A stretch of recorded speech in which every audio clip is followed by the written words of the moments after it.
waterfalls. No, no, no. Keep the faith, you'll have it all. Slow, slow, slow.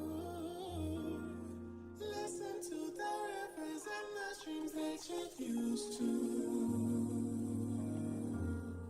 Welcome to episode 34 of My Views Extended. I'm your host, Nadia, and thank you so much for tuning in this week. If you are a new listener, thank you so much for checking me out. And if you are a return listener, thank you for coming back. Aside from this podcast, which is posted on Tuesdays, you can learn more about me on my blog at nadiajanelle.com, where I post on Mondays, Wordless Monday, which is through pictures. My current obsessions, I guess it's probably going to be like that till the flowers die, are flowers. Wednesdays is where I focus on various reviews and DIYs. This will not be every Wednesday, just about every other Wednesday. And please bear with me as I work out the kinks in my schedule. I hope that sooner rather than later I will have a set schedule for all of my platforms. I'm almost there. Thursdays is where I post recipe links back to nadiadanelle.com for printable recipes from Nadia's Kitchen Creations, which is my new cooking channel on YouTube. And I'm still in the process of creating a free, of course, newsletter once a month where everything that I've done throughout the month is in one place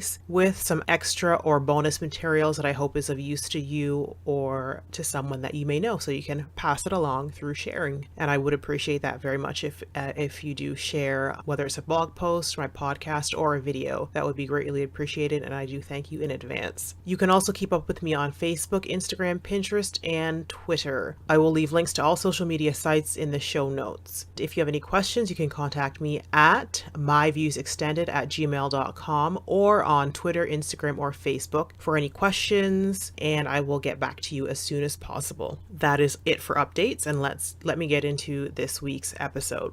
Bad news for Rio 2016. And I'm, of course, speaking about the Olympic Games in Brazil, which is unfortunately not a big surprise to many, although some are saying that the conditions there are fine and the media is just blowing things out of proportion. Who knows? But so far, some teams have gone ahead to Rio with less than 2 weeks before the start of the Olympic Games, and they are saying that things are not fine. Australia's team has not been able to stay at the Olympic Village, according to the team spokesperson, because of issues like gas, water, and electrical faults, and some rooms that were without toilet fixtures. So they obviously had to be put up in nearby hotels. And of course, this is aside from the concerns with the Zika virus, security threats, water pollution, and severe budget cuts. Many people are, of course, wondering why would they even pick certain countries when these certain countries have a history of problems within their regular infrastructures. And I kind of wonder that as well. What are they going to do?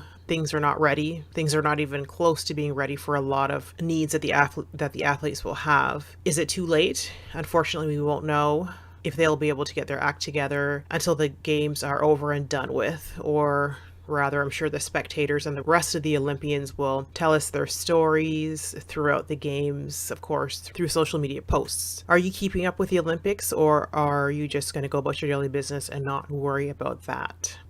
The cyber world and privacy. The world is coming together to discuss cyberbullying. It's great that it's about time that something is getting done with this part of the law. Far too many people are getting away with acts or untraceable criminal activity that, when done in the real world, would get them sent to jail, or at the very least get them a punch in the mouth. Although I'm not advocating for violence unless you're fighting for your life. And I'll just quote something that I read from the article from globalnews.ca, which of course I will post in the show notes. Judges, lawyers, legislators, and law enforcement officials from around the world are meeting in Halifax, Nova Scotia, Canada, to discuss the unique challenges of delivering justice in the digital age. At this year's conference, the 29th, they will look at international cooperation in the fight against cybercrime, human rights implications of sharing personal information, boundaries of surveillance, and the use and potential abuse of personal data. I wonder if at this conference, if they'll be discussing the upskirting laws that make the Deviant Act not illegal in the state of Georgia in the US. And my question is, why is this not illegal? Because filming under someone's clothing in public is apparently okay in the state of Georgia. It is not considered an invasion of privacy. What is that? When laws like this pass or are made, I always wonder how many of the legislators are committing these acts themselves. Because frankly, that's the only way that I can see them thinking that this is okay. Just one of many, many, many questions that I have. It's going to be a busy conference for them, and it must be interesting or difficult, or interesting and difficult for them to narrow down topics in certain cases for discussion at this conference. But I think it would be actually a really interesting one to attend, not to necessarily discuss anything, but to just be in attendance and hear the different points of views and how laws are amended, changed, etc. Of course, I will leave links to the story and to the International Society for the Reform of Criminal Law on the show notes page. My thoughts on boycotting stores and why they have changed. A couple of podcasts back, I believe I spoke about the ways that people could contribute to the Black Lives Matter movement. Some people protest, others use their platforms to speak to the public, whether that's, through a podcast, radio show, television show, social media, etc. You get the idea. I thought that boycotting businesses, stores would be a great idea, like so many others, because it would hit the big corporations in their pocketbooks, and that is a great way to get them and the government's attention. Buy Black owned, stay away from those that are not standing up for you.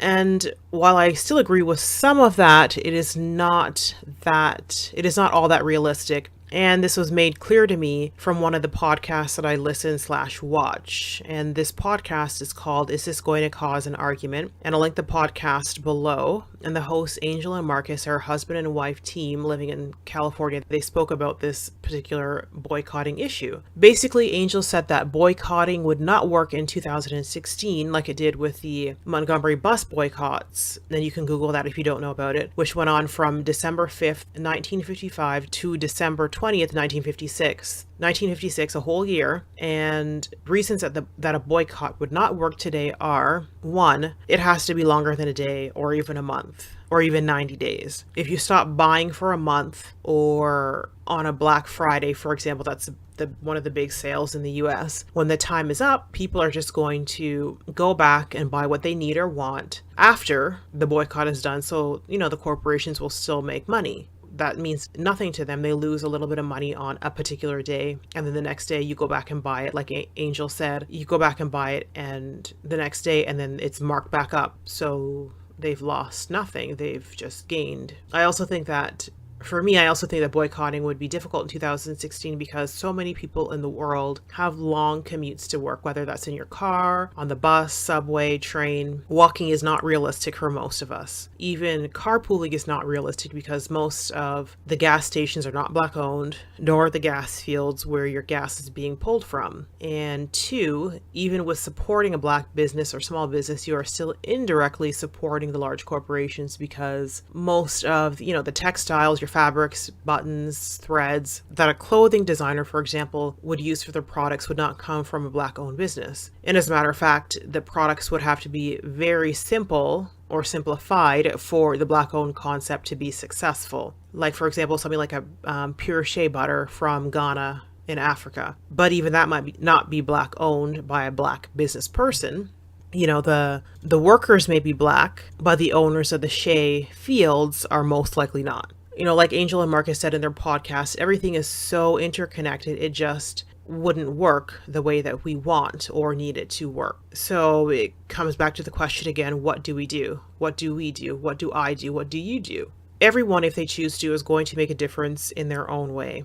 Continue to have honest and real conversations about race and the social implications that it has. We can't bury our heads in the sand and pretend that that we don't see color. Yes, there is the human race, because, race is definitely a social construct that was created. The categories of race was created to divide us, but we have to deal with the reality of the division now. We need to continue to speak out on the platforms that you have. Protest. If you're a protester, protest if you feel that is the way that you can make a difference. And I think even more importantly, keep those cell phone videos recording, even if you have to do it from a distance or hidden behind a car. That is unfortunately the only proof that we have to show the lies of those dirty police. Not all police, but the dirty ones, and the ones that are covering up for the dirty ones. And that goes for people in any country, not just in the US. And I personally know that I have no real desire to visit certain states anytime soon, even though I do have family there, because me being a Canadian won't matter if they shoot first and ask questions later. I wonder what the Canadian government would do if one of their citizens were involved in an international incident like this. Actually, never mind. I don't know if I want an answer to that because, well, there are many reasons behind that. We don't treat some of our own citizens very well. So anyway, I'll link that link to the podcast, Is This Going to Cause an Argument, in the show notes. They are a really good podcast and they are not afraid to talk about issues that many people shy away from. What I'm grateful for this past week. I'm grateful that the weather here in the Vancouver, BC area has been just warm enough for most of my patio garden plants to grow, for the most part, but not hot enough to make me have to walk around half naked to survive. Well, as long as it's not between the 3 p.m. to 6 p.m. hottest time of the day, period. Still, I'm getting used to that weirdness of the peak heat being at 3 p.m. Anyway, like I said before, it could be worse, like back home in Ontario where it's hot all day, hot all night, with a nice slap of humidity to make things nice and miserable, unless you're one of those people who loves it being 100 degrees. Anyway, thank you for tuning in to episode 34 of My Views Extended. I would love to hear feedback and comments on what you think of this podcast and the topics that I've discussed this week. You can listen to My Views Extended at nadiadanella.com and on YouTube, where you can subscribe, share, like, rate, and or leave a comment, and where closed captioning is available. I will leave links in the show notes, and as more listening platforms are added or changed, I will let you know. Till next time, this is Nadia.